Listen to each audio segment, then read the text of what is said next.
আসসালামু আলাইকুম গাইস, ইসমি আমি মুর্শিদ। Welcome to new another blog video. এখন আমি আছি সরিষাবাড়ি উপজেলার ভাটারা রেলওয়ে স্টেশনে, যার নাম হলো জাফরশাহী রেলওয়ে স্টেশন। গাইস, এখন আমি প্ল্যাটফর্মের উপরে উঠলাম। দেখতে পাচ্ছেন প্ল্যাটফর্মটি নতুন করে কাজ করা হচ্ছে। দেখতে পাচ্ছেন ভাটারা বাজারে দেখেন হাঁস মুরগির বাজার বসেছে। গাইস, এখন আমি ভাটারা বাজারের দিকে প্রবেশ করছি। আর দেখেন এখানে সুপারি নিয়ে বসে রয়েছে। আজকে কি ভাটারা বাজারের দিন? হ্যাঁ, শুক্রবার। কয়দিন বাজার বসে সপ্তাহে? সোমবার আর শুক্রবার। দেখেন এখানে অনেক খাওয়ার আইটেম রয়েছে। রিফাত ভাই কি খাবে?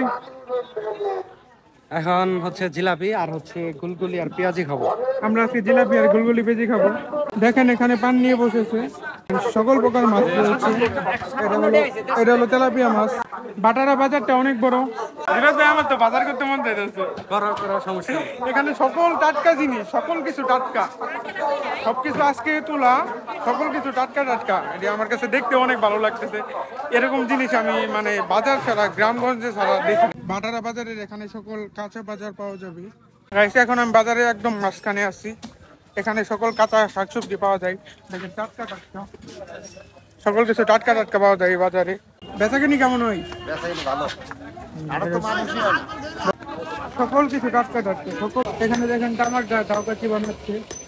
এখানে দেখেন আখ বিক্রি করতেছে, আবার আনারস। এখন আমি আছি মেন রোডে, বাজারের এই পাশে। গাইস, এটা হলো বাটারা ঈদগাহ মাঠ। এখানে সবাই ঈদের নামাজ পড়ে। আমরা এখন আছি বাটারা সরকারি প্রাথমিক বিদ্যালয়। আর আপনারা দেখতে পাচ্ছেন এই স্কুলের মাঠটা অনেক বড়। গাইস, এখন আমি আছি বাটারা স্কুল অ্যান্ড কলেজে। এটা হলো একাডেমিক ভবন। এই ভবনটা অনেক বড় এবং বাটারা স্কুল অ্যান্ড কলেজের মাঠটা অনেক বড়। এর পাশে একটি লেক রয়েছে। বাটারা স্কুল অ্যান্ড কলেজ স্থাপিত হয়েছে 1938 খ্রিস্টাব্দে। আর গাইস, আপনারা দেখতে পাচ্ছেন বাটারা স্কুল অ্যান্ড কলেজে একটি ছোট শহীদ মিনার রয়েছে। গাইস, আজকের ব্লগটি এই পর্যন্তই। আল্লাহ হাফেজ।